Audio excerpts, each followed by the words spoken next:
शांति। वाणी चल रही थी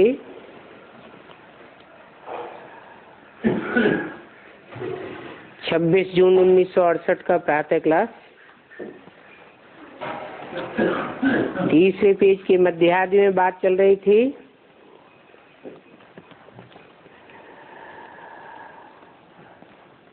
ईश्वरीय प्रसाद तुम बच्चों को मिलता रहता है।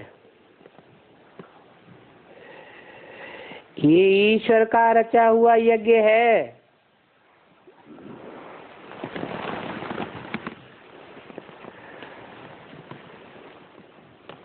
तो ईश्वरीय प्रसाद मिलता रहता है और ये प्रसाद इतना महत्वपूर्ण है जो जन्म जन्मांतर के लिए हो जाता है। प्रसाद प्रसन्नता को कहा जाता है।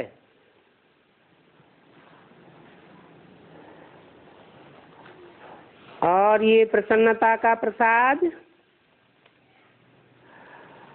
रुद्र ज्ञान यज्ञ से ही मिलता है,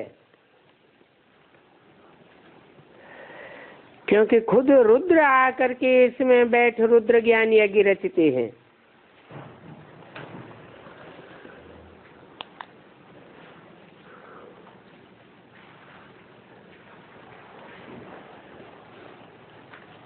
आकर के रुद्र ज्ञान यज्ञ रचते हैं। कहाँ से आते हैं? परमधाम से तो और रुद्र नहीं आता है, क्योंकि रुद्र तो रौद्र रूप धारण करने वाले को कहा जाता है। परम धाम से तो शिव आता है, जिसकी बिंदी का ही नाम शिव है।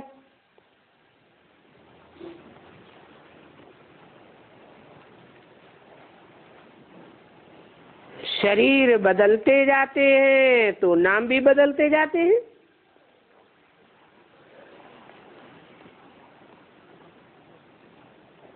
शिव तो कल्याणकारी है और रौद्र रूप क्यों धारण करता है?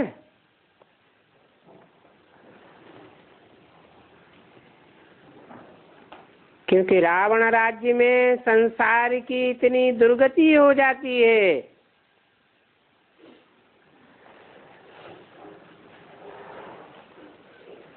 कि रुद्रावतार गाया हुआ है। इसलिए वो शिव जब शरीर बदलते हैं तो नाम बदल जाता है।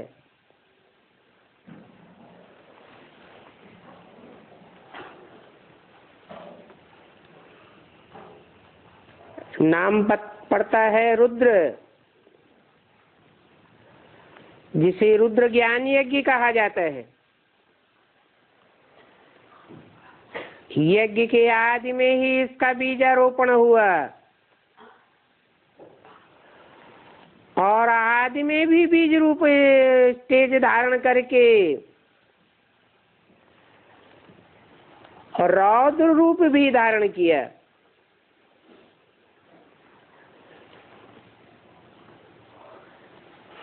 इस रुद्र ज्ञान यज्ञ को पढ़ाई भी कहा जाता है।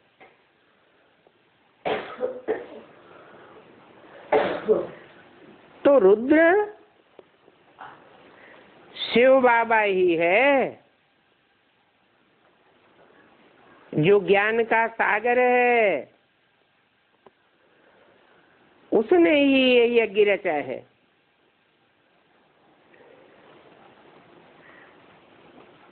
ये कोई मैटेरियल यज्ञ नहीं है,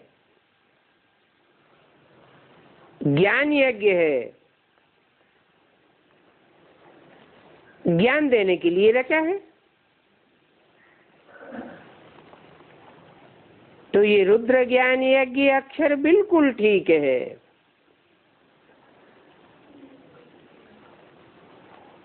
राजस्व अश्वमेघ अविनाशी रुद्र ज्ञान यज्ञ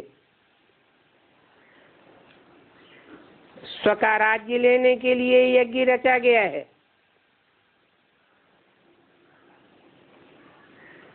तो स्व का राज्य पाना है,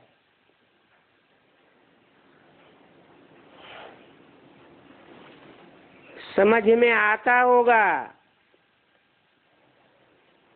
इनको यज्ञ क्यों कहते हैं। यज्ञ में तो आहुति दी जाती है।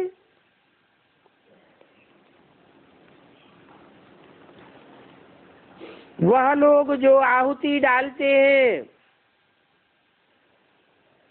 वो तो स्थूल आहुतियां डालते हैं,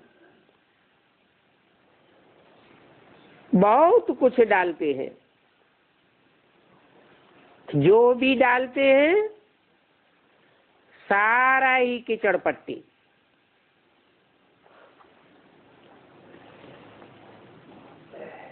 तुम तो पढ़ाई पढ़ते हो, आहुति क्यों डालते हो? क्योंकि तुम जानते हो कि हम पढ़ करके जब होशियार हो जाएंगे तो सारी ये कीचड़ पट्टी की दुनिया इसमें स्वाहा हो जाएगी।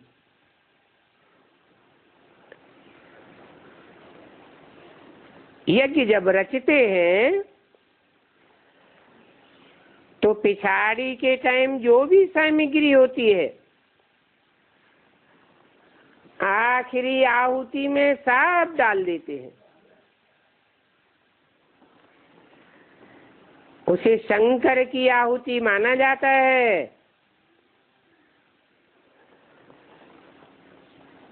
अभी तुम बच्चे तो जानते हो कि हमको बाप पढ़ाए रहे हैं।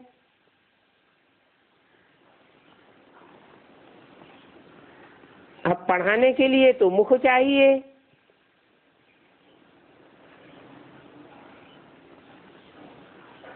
तो कौन से मुख से पढ़ाते हैं? अभी बाप हमको पढ़ाते तो है ना, परंतु बाप तो बहुत साधारण है।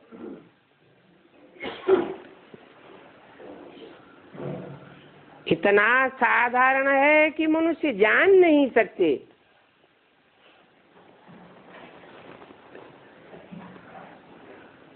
मनुष्य बेचारे क्या जाने।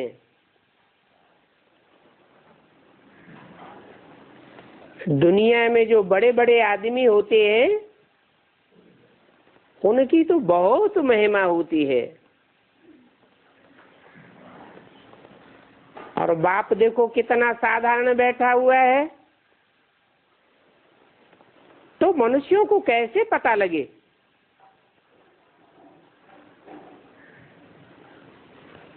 और यह दादा तो जवाहरी था। ये तो बड़ा आदमी था, फिर भी शक्ति तो कोई देखने में नहीं आती। सिर्फ इतना ही कह देते हैं इनमें कोई शक्ति काम कर रही है, बस। ये नहीं समझते हैं कि इनमें सर्वशक्तिवान बाप है।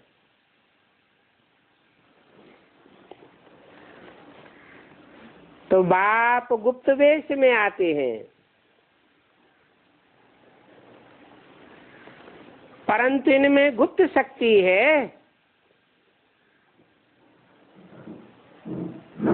और वो भी आई कहां से?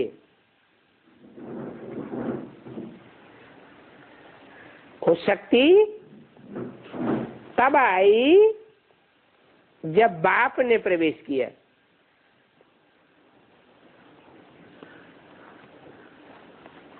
तो बाप का जो खजाना है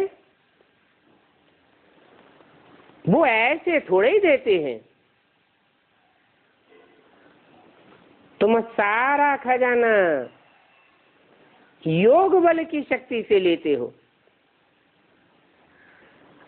योग किसे कहा जाता है? योग माना लगन, लगाव, अटैचमेंट। जितना जिसका अटैचमेंट होता है, बाप के साथ लगाव होता है, लगन होती है, उस लगन के आधार पर उसे शक्ति मिलती रहती है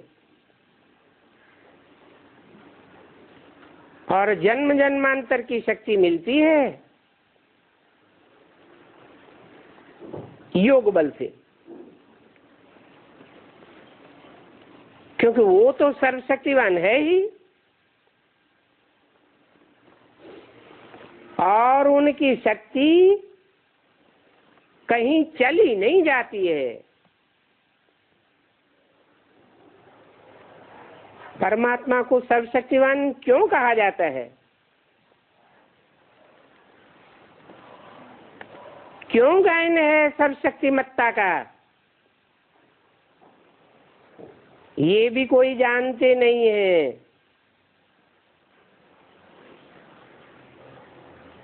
क्योंकि सुदर्शन चक्र देहधारी कृष्ण को दे दिया है और वह कृष्ण उस चक्र से क्या करते हैं? दिखाते हैं, सभी का गला काटते रहते हैं।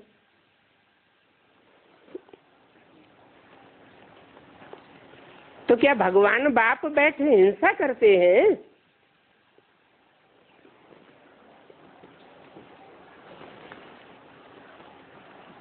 ये तो देह अभिमान रूपी दुम्ब है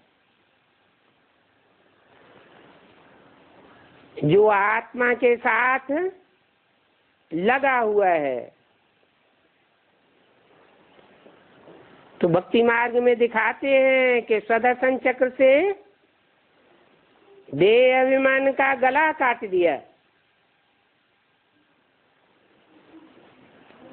सिख लोगों ने भी सुदर्शन चक्र को कॉपी किया है। लड़ते हैं तो चक्र से गला काट देते हैं।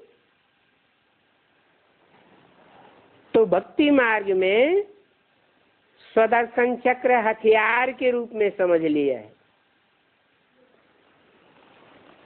वास्तव में ये कोई स्थूल हथियार नहीं है। इसका नाम ही है स्वदर्शन चक्र। स्व माने आत्मा, दर्शन माने देखना, चक्र माने 84 का चक्र। 84 के चक्र में अपनी आत्मा की स्थिति को देख लेना, भाप लेना।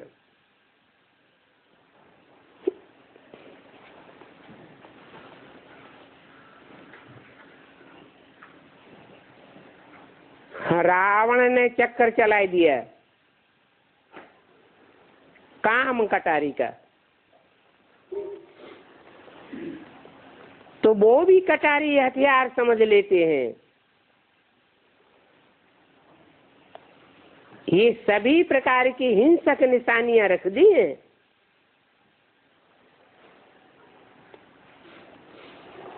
बाप तो आकर समझाते हैं, हिंसा तो बाहुबलियों का काम है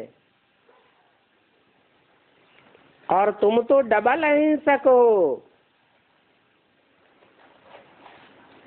स्थूल हिंसा भी नहीं करते हो और काम कटारी की हिंसा भी नहीं करते हो।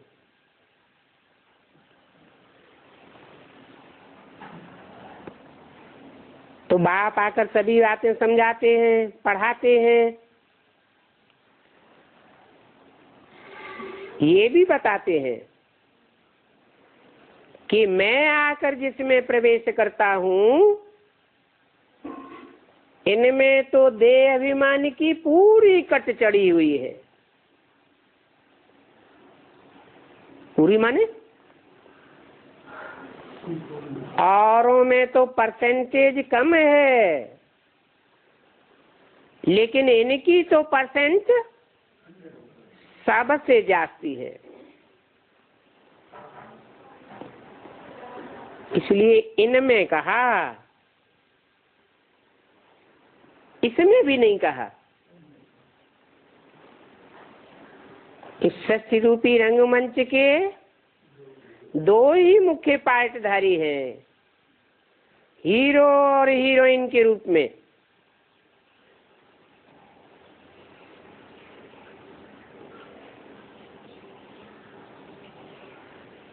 ये मुख्य आत्माएं हैं, राम और कृष्ण की आत्माएं हैं। आदि के जन्म में ये 100% सतो प्रधान बनती है और अंतिम जन्म में 100% तमो प्रधान भी बनती है। तो इनमें ही मैं प्रवेश करता हूं।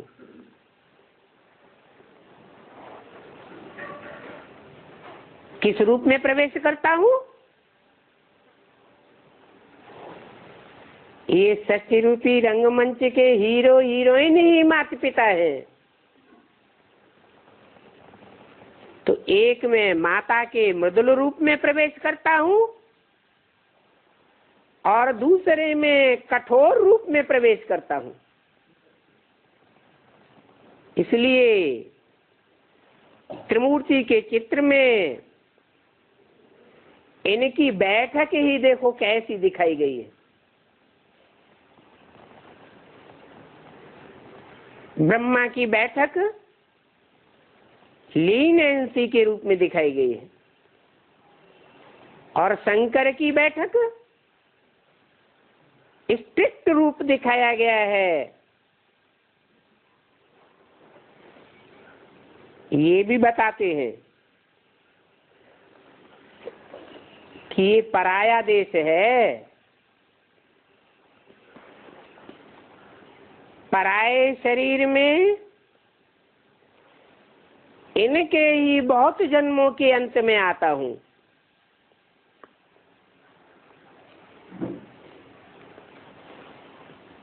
और कट जो चढ़ी हुई है वो कट तो कोई भी उतार नहीं सकता सिवाय एक सतगुरु के। कट उतारने वाला एक ही गुरु है, बाकी तो सब नंबरवार झूठे हैं।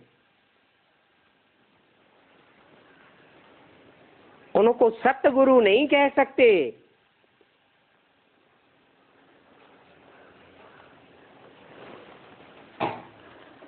वो बाप एब्सोल्युटली पवित्र है, अपवित्रता का अंश मात्र भी नहीं है। और ये बात भी तुम बच्चे समझते हो क्या? जो सन्मुख बैठे हुए तुम बच्चे जिनको कहा गया वो ही समझ सकते हैं। जो बाप के बच्चे नहीं बनते, सन्मुख होकर नहीं रहते,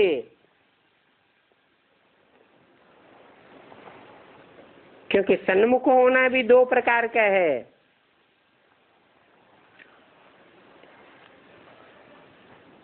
एक है देखने का सन्मुख, सामने बैठे हुए हैं, और एक है अंदरूनी सन्मुख, अंदर से भी सन्मुख। मन के संकल्पों में भी कोई विपरीत संकल्प नहीं चलता है। संकल्प मात्र भी अगर विपरीत संकल्प चलते हैं तो इससे साबित होता है कि रामकृष्ण वाली आत्माओं के साथ पूर्व के 63 जन्मों में कहीं न कहीं विपरीत कर्म किए हैं।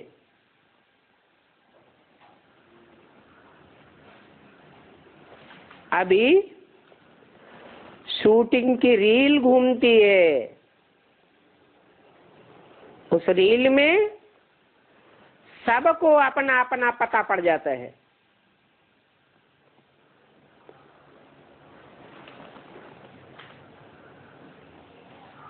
कि हमारे अंदर बाप के बरखिलाफ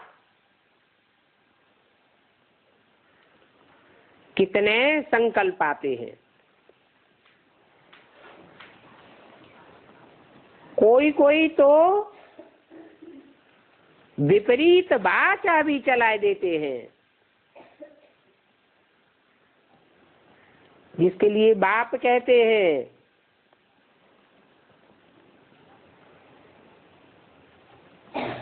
कि श्रीमत के बरखिलाफ बात को तो रावण संप्रदाय समझो।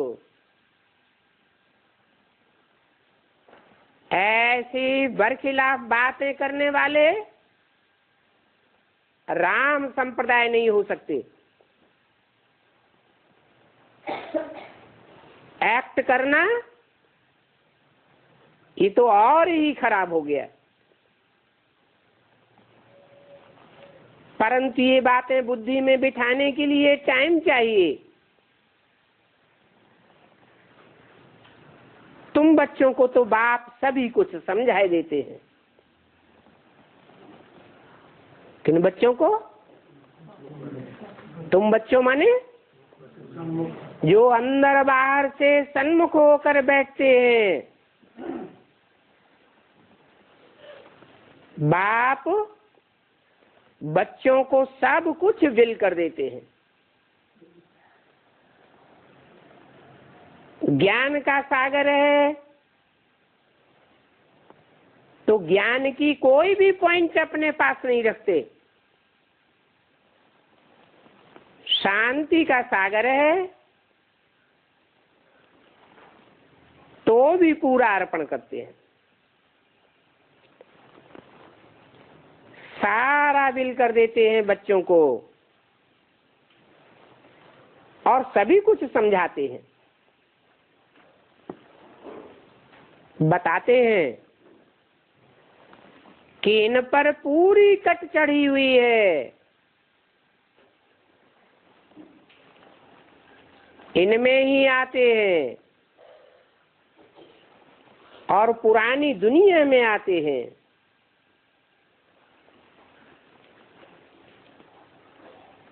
इस पुरानी दुनिया में सभी पतित हैं।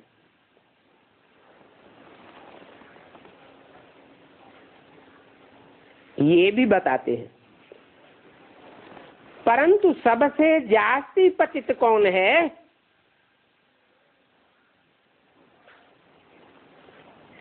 है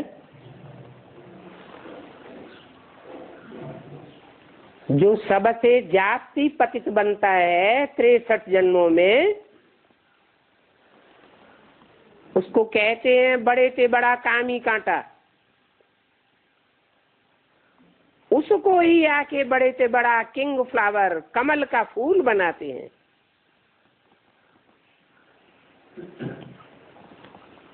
और यह बात बाप ही आकर के बतलाते हैं।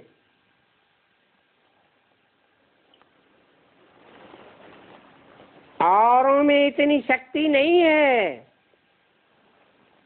जो इतनी सच्च बात बता सके। मैं उस रथ में ही प्रवेश करता हूं। उस कह के दूर क्यों कर दिया है? जब वाणी बोल रहे थे तो इस रथ कहना चाहिए। इस रथ का ये पार्ट नहीं है जो इतनी सच्चाई से बोल सके। मैं उस रथ में ही प्रवेश करता हूं जो सरेआम बाजार ये बोल देता है कि बड़े से बड़े काम ही कांटे में शिव बाप आते हैं।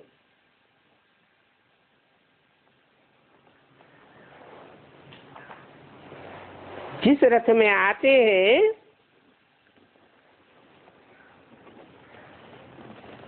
वो सृष्टि के आदि में, कल्प के आदि में हीरे जैसा था।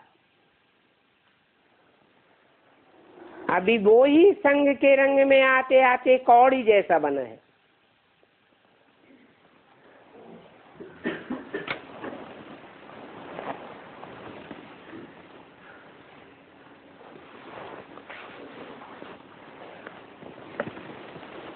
और जो कौड़ी जैसा बना है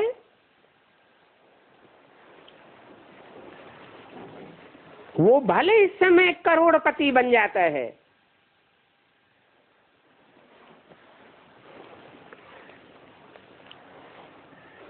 परंतु बनाने वाला कौन है?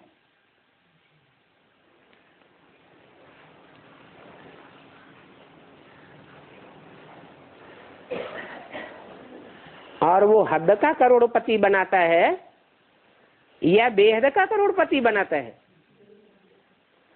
बेहद ज्ञान रत्नों का करोड़पति है। हद का करोड़पति तो अल्पकाल के लिए बनते हैं। जो भी हद के करोड़पति हैं वो सभी खलास हो जाएंगे। बर्थ पाउंड तो तुम बनते हो।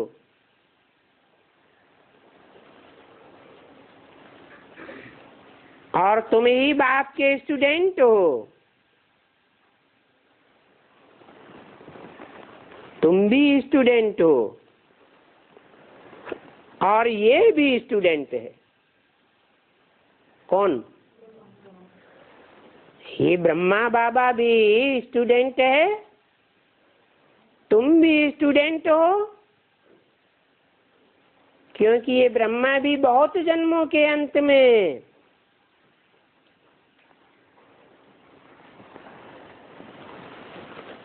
होने के कारण इस पर बहुत कट चढ़ी हुई है।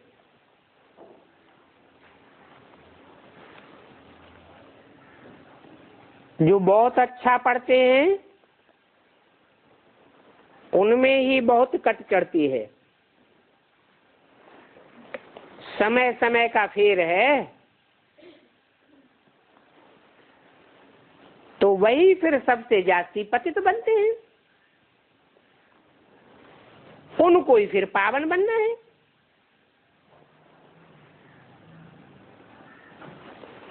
तो ये ड्रामा बना हुआ है। ये कहते हैं मैं ही हूं जो सबसे जास्ती पावन बनता हूं। फिर 84 जन्मों के बाद सबसे पतित भी बनता हूं। तो बाप रियल बातें बताते हैं, छुपाते कुछ भी नहीं है। क्योंकि बाप ही सत्य है। वो सत्य बाप कब उल्टी बात नहीं बतलाते हैं। और ये सच्ची बातें भी मनुष्य तो समझ नहीं सकते। तुम बच्चों को पता पड़ जाता है कि ये सच्ची बात है। तुम्हारे सिवाय और कोई मनुष्यों को कैसे पता पड़े?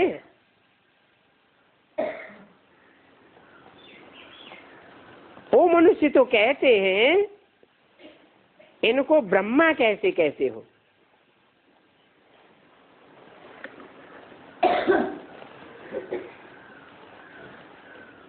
इनमें परमात्मा ने क्यों प्रवेश किया?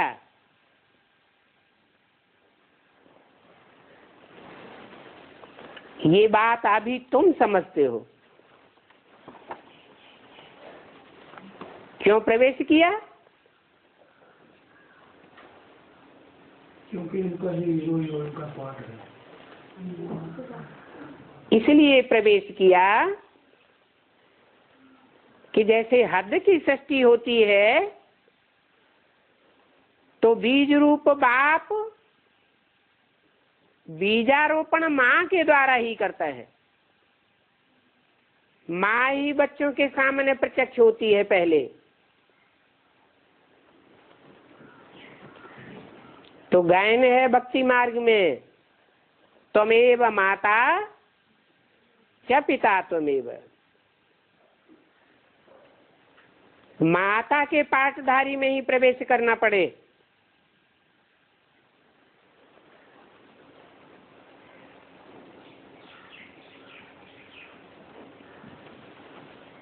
माता ही पहले बच्चों के सामने प्रत्यक्ष होती है,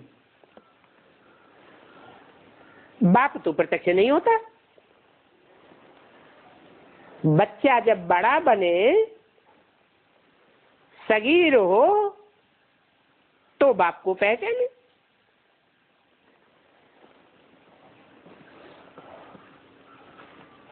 तो परमात्मा इनमें ही नंबरवार प्रवेश करते हैं, बच्चों के सामने प्रत्यक्ष होने के लिए। और ये बात तुम बच्चे ही अभी समझते हो।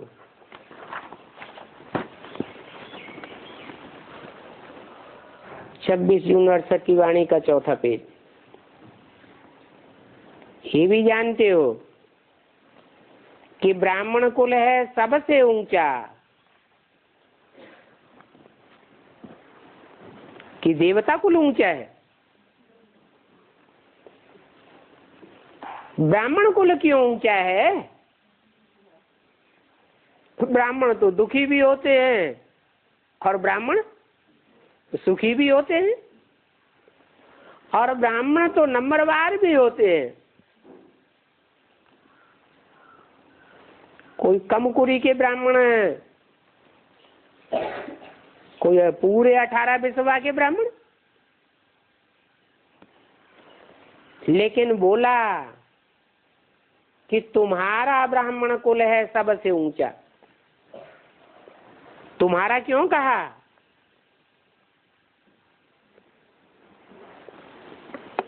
क्योंकि तुमको बाप पढ़ाते हैं।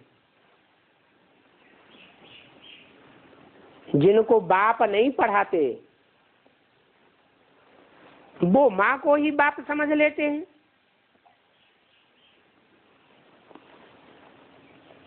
परंतु माँ कोई रियल में बाप तो नहीं होती।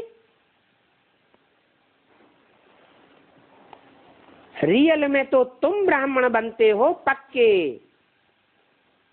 जो पक्के देवता बनते हैं 84 जन्म लेने वाले।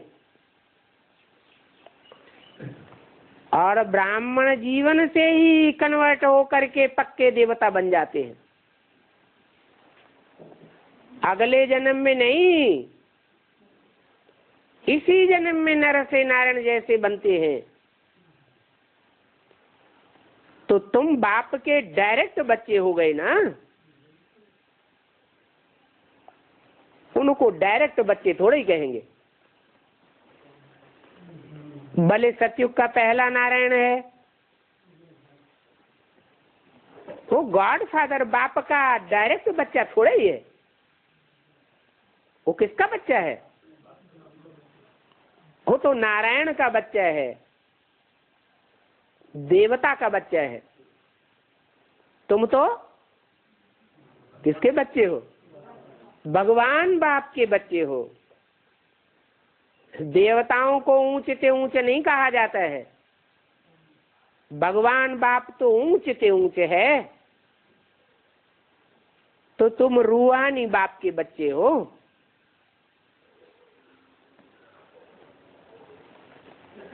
बाकी तो सब है जिस्मानी, क्योंकि 84 जन्म में सब जिस्म धारण करते हैं।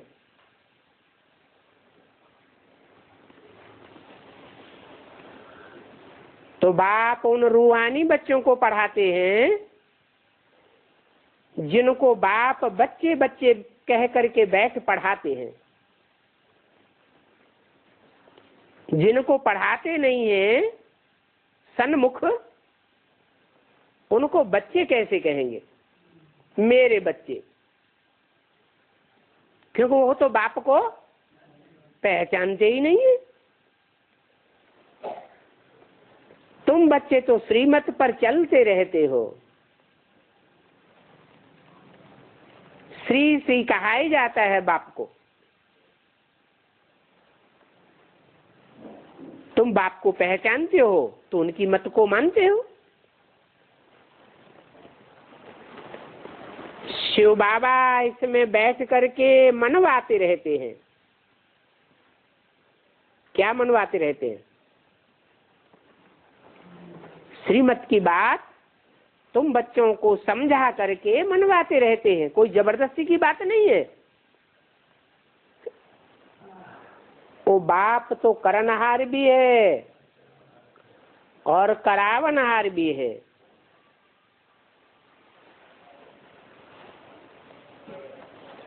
जो भी करते हैं वो सत्य करते हैं, कल्याणकारी करते हैं,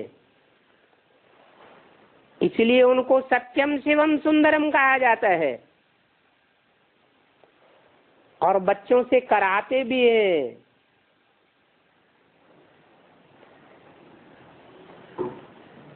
कुछ खुद करते हैं और कुछ कराते भी हैं। खुद किसके द्वारा करते हैं? ब्रह्मा द्वारा खुद करते हैं। और कराते किसके द्वारा हैं? शंकर स्वरूप के द्वारा कराने वाले भी खुद हैं। वो डायरेक्ट स्वरूप है बाप का, वो इनडायरेक्ट स्वरूप है माँ का। बाकी प्रैक्टिकल में तुम अभी समझते हो। वो बच्चे जो सन्मुख नहीं है, वो समझते नहीं है। समझ को ज्ञान कहा जाता है। इसलिए बाप कहते हैं, ज्ञानी तू आत्मा बच्चे मुझे विशेष प्रिय है।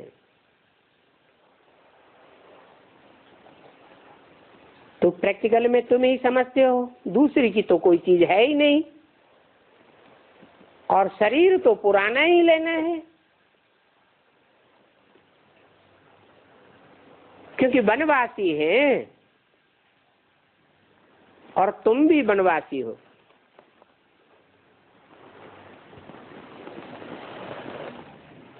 उन्होंने शास्त्रों में दिखाया हुआ है, चाहे महाभारत हो चाहे रामायण हो, कि राम को वनवास हुआ, पांडवों को वनवास हुआ। तो तुम वानप्रस्थ में जाने वाले हो ना। वानप्रस्थी कहो व वनवासी कहो, बात एक ही है। क्योंकि वानप्रस्थ में ही वाणी से परे जाकर के वास करना होता है। इसलिए तुम वनवासी हो। कोई उल्टा सुल्टा बोलता है तो तुम एक कान से सुन करके दूसरे कान से निकाल देते हो, सुना अनसुना कर देते हो, जैसे कि हमने सुना ही नहीं। वनवासी हो ना। शादी होती है तो भी वनवास में बैठते हैं, वनवा में बैठते हैं ना। जाना तो चाहिए स्वर्ग में। वनवास में बैठने के बाद जब शादी होती है तो बाद में जाना चाहिए स्वर्ग में, सुख की दुनिया में जाना चाहिए। परंतु वह तो और ही नरक में गिर जाते हैं। भले कोई बड़े बड़े घर के होते हैं, उनको भी पुराने कपड़े आदि पहना करके वनवास में बिठाते हैं। बनवा में बिठाते हैं ना शादी से पहले। तो ये भी तुम जन्म जन्मांतर के राजा बनने वाले बड़े बड़े आदमी हो, तुमको स्वर्ग में जाने से पहले वनवास में बिठाते हैं। जंगल में जाने वाले को वनवासी कहते हैं। जंगल में तो कांटे ही कांटे होते हैं कि फूल होते हैं? कांटे ही कांटे, फूल बहुत कम। तो बाप क्लियर करके समझाते हैं कि वो जो शादी रचते हैं, साधमाना करते हैं, वो कहाँ ले जाते हैं और तुम कहाँ जाते हो? तो देखो बाप समझाते कैसे हैं। और यही समझने की मुश्किलात है। आत्मा बोल रही है तो आत्मा किस में बोलेगी?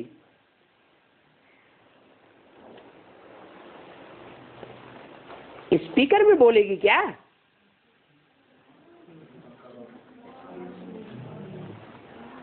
जानवर आदमी तो बोल नहीं सकती। मनुष्य में ही आकर के बोलेंगे। मनुष्य में आकर के क्यों बोलेंगे?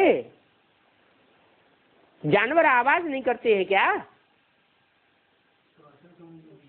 आवाज तो करते हैं, लेकिन जानवरों को मन बुद्धि नहीं होती और मनुष्यों को तो मन बुद्धि होती है, समझने के लिए, सोचने के लिए, मंथन करने के लिए। जो बात सोच समझ के धारण की जाती है उसमें सफलता मिलती है। तो बाप जानवरों में थोड़े ही प्रवेश करेंगे। उन्होंने तो शिव के मंदिर में बैल दिखाई दिया है। बैल तो जानवर होता है। बाप जानवर में आवेंगे समझाने के लिए क्या? बाप खुद कहते हैं मैं एब्सोल्युटली क्लियर हूं, मेरे में कोई प्रकार की खाद नहीं है, कोई विकार नहीं है, और मैं सदैव पवित्र हूं।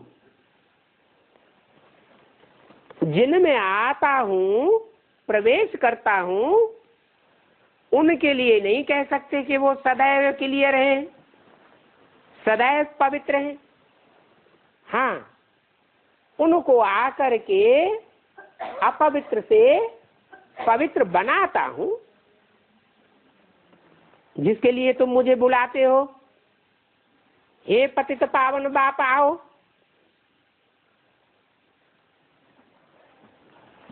बाकी मैं सारे विश्व का सुनार हूं। जो भी मनुष्य मात्र हैं, जो भी प्राणी मात्र हैं, जो भी शरीरधारी हैं, सब में धातु मिक्स हो गई है।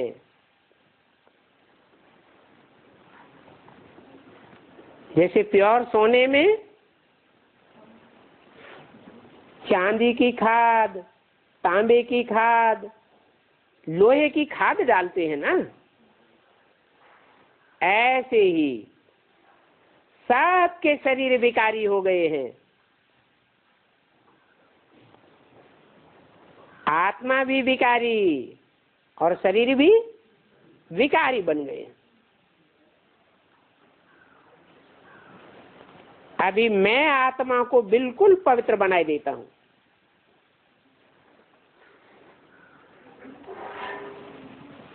तो मैं पक्का सोनार हूं और धोबी भी हूं।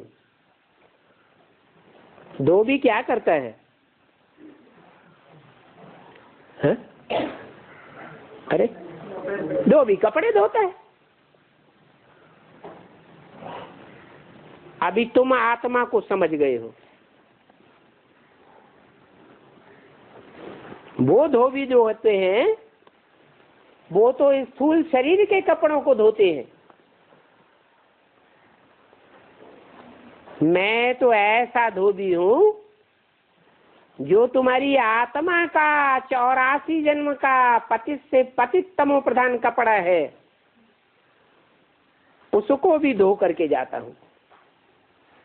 इस एक ही जन्म में तुम्हारा कपड़ा सतो प्रधान बनाए देता हूं।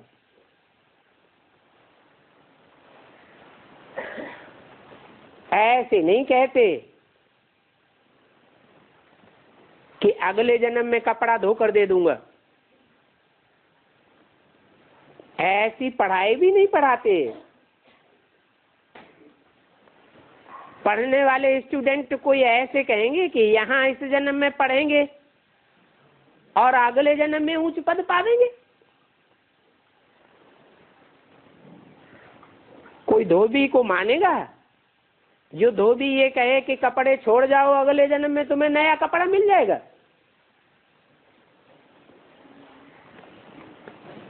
तो बाप पक्का धोबी है। अभी तुम्हारी आत्मा समझ गई है। तुम तो डायरेक्ट नर से नारायण जैसे बनते हो, तो शरीर भी तुमको पवित्र मिलता है। और इसी जन्म में, इसी दुनिया में तुमको यह पवित्रता धारण करनी है। ये 5 तत्वों का चोला अभी इसी जन्म में पवित्र बनाना है। नहीं तो विश्व परिवर्तनकारी कैसे कहे जावेंगे? ये तो जानते हो कि आत्मा ही सभी बातें ग्रहण करती है।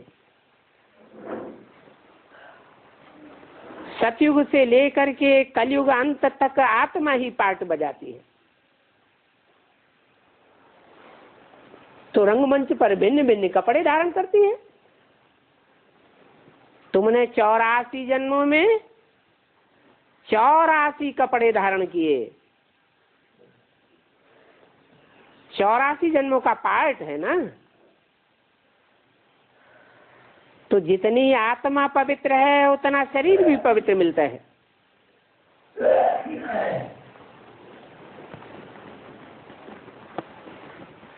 आत्मा की पवित्रता के ऊपर सारा मदार है।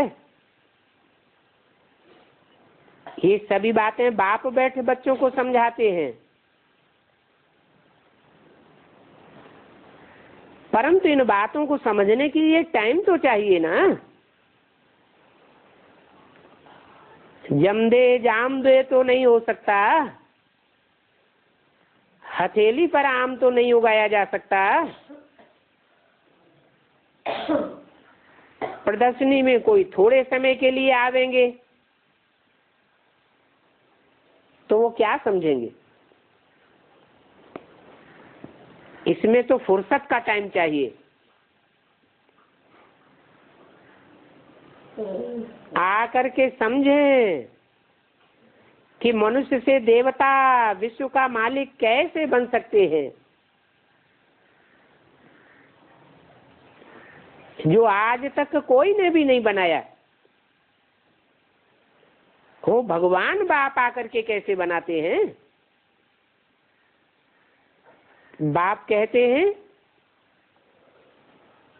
हे आत्माएं, अभी इस अंतिम जन्म में तुम पवित्र नहीं हो, तब तो 63 जन्मों में तुम पवित्र बनने के लिए बुलाते रहे। अभी फिर तुमको पवित्र बनना है। और ये बात बाप ही बच्चे बच्चे कह करके समझाते हैं। तुम तो कोई को बच्चे बच्चे नहीं कहेंगे ना, क्योंकि तुम तो आपस में भाई भाई हो। बाप बच्चे बच्चे कह करके बात करेंगे तो बच्चों को बाबा का झट तीर लग जाएगा। बाप ही बच्चों को कह सकते हैं कि तुमको लज्जा नहीं आती है, इतना समझाने के बावजूद भी तुम बाप को याद नहीं कर सकते हो, योग योग अक्षर कहते रहते हो। तो बाबा समझ जाते हैं ये तो अभी ज्ञान में बहुत कच्चे हैं। फिर योग कहने से कच्चे कैसे? योग समझ की बात है या याद समझ की बात है? क्यों? याद उसको किया जाता है जिसको कभी अनुभव किया जाता है, आंखों से देखा है, कानों से सुना है, हाथों से स्पर्श किया है। तो इंद्रियों से जो अनुभव किया जाता है वो याद आता है ना, कि उसे योग कहेंगे। है आंखों से जो देखते हैं तो कोई कहता है हमको योग लग गया, ये तो प्रैक्टिकल बातें हैं। और ये प्रैक्टिकल जन्म जन्मांतर तुम करते आए हो। बच्चा पैदा होता है, माँ की गोद में पलता है तो माँ को ही याद करता है। बड़ा होता है, बाहर निकलता है, संगी साथियों के साथ खेलता है तो रात दिन उनके ही सपने आते हैं, संगी साथियों को याद करता है। और बड़ा होता है, स्कूल में जाता है, कॉलेज में जाता है तो टीचर से याद आते हैं। शादी हो जाती है तो साथी याद आता है। याद आता है, यही तो अनुभूति होती है ना। ये तो नहीं कहता कि योग लग गया। तो बच्चे योग योग अक्षर क्यों कहते रहते हैं? ये तो सन्यासियों का शब्द है। क्या? योग। उनका तो ज्ञान ही इम्प्रैक्टिकल है और बाप का ज्ञान तो प्रैक्टिकल है, समझने की चीज है।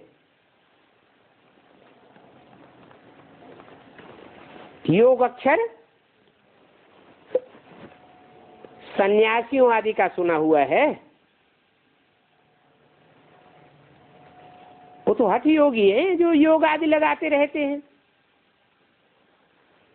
उनका तो शारीरिक योग है, यहाँ तो बाप को याद करना है।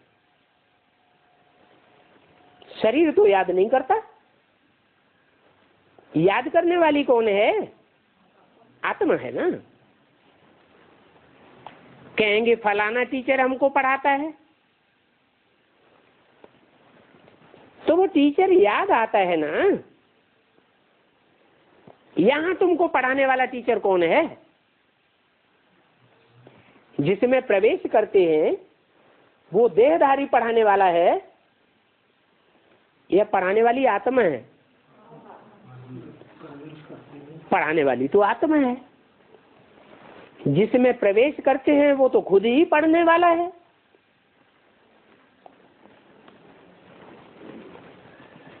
तो टीचर याद रहता है।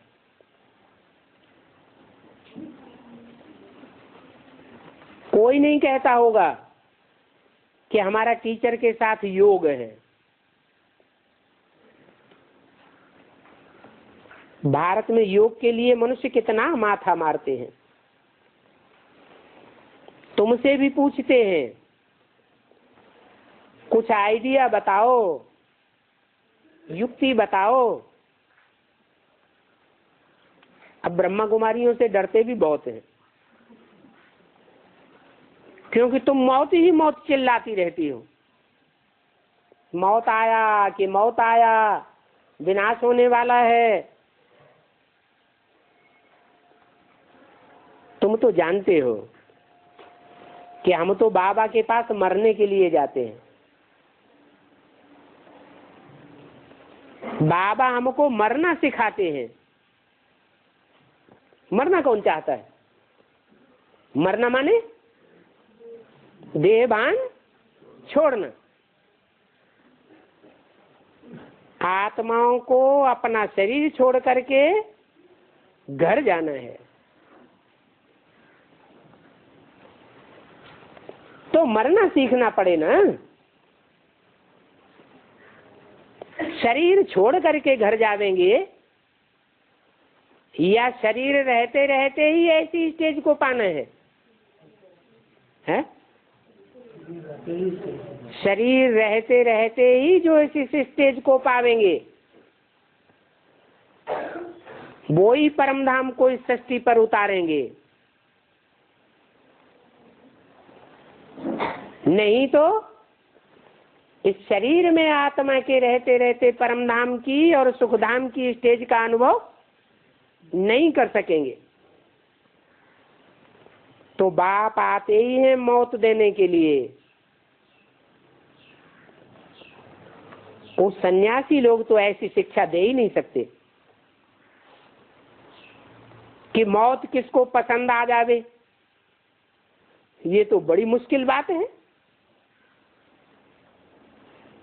तुम अभी कोशिश करते हो कि हम जल्दी जल्दी जावे अपने परम धाम, परंतु अभी जा नहीं सकते हो, सिवाय कर्मातीत अवस्था के। बुद्धि में कर्मातीत अवस्था को पा करके हम घर जावेंगे।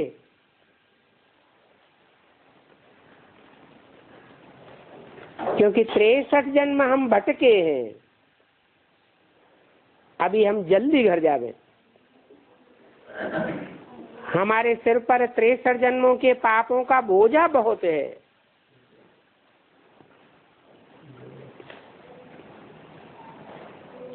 तो जितना याद करेंगे उतना बोझा उतरेगा। आत्मा की कट उतरती जाएगी ना। तो पक्का समझ लो कि ज्ञान में आने के बाद, बाप को पहचानने के बाद, अगर कोई पाप कर्म किया तो फिर उसका 100 गुना दंड हो जाता है। 63 जन्मों में तो जो पाप करते थे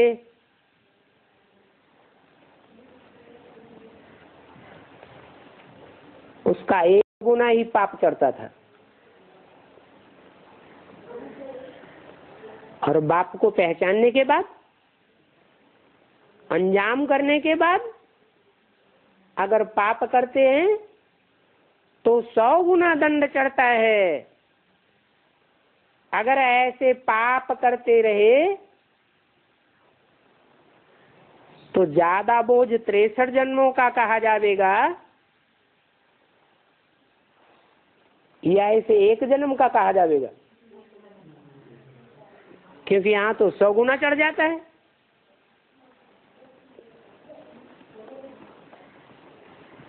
तुम कहते तो हो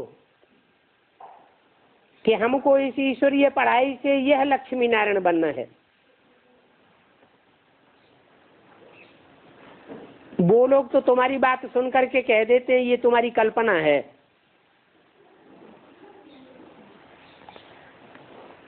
ऐसे क्यों कह देते हैं? दुनिया हमारी बातों को क्यों नहीं मानती? क्योंकि दुनिया वालों को हमारी कथनी और करनी में फर्क दिखाई देता है।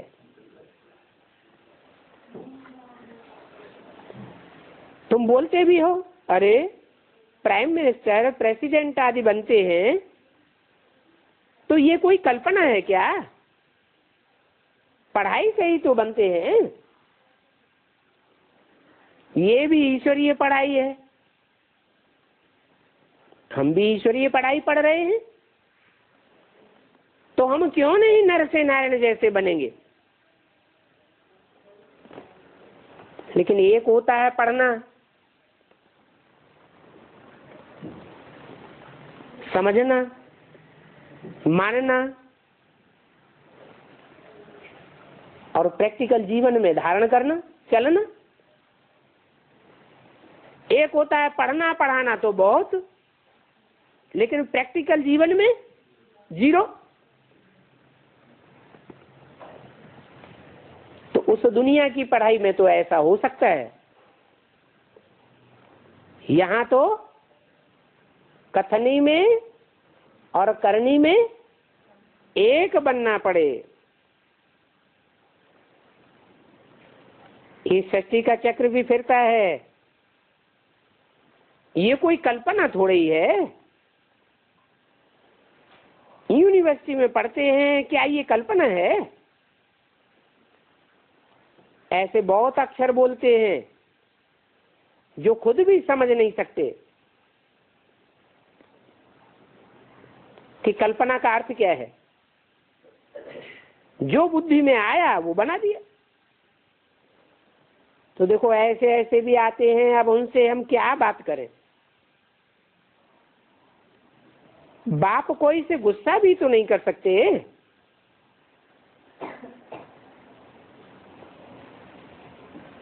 अगर गुस्सा करते हैं तो बाप की निंदा करेंगे। इनको भी डर रहता है। किनको? रामकृष्ण की आत्माओं को भी डर रहता है कि जैसे कर्म मैं करूंगा मुझे देख और बच्चे भी करने लग पड़ेंगे। मैं क्रोध करूंगा तो और बच्चे भी मुझे देख करके ऐसे करेंगे। तो तुमको भी ये बात समझनी है, फिर समझानी है। अच्छा बच्चों को गुड मॉर्निंग, नमस्ते।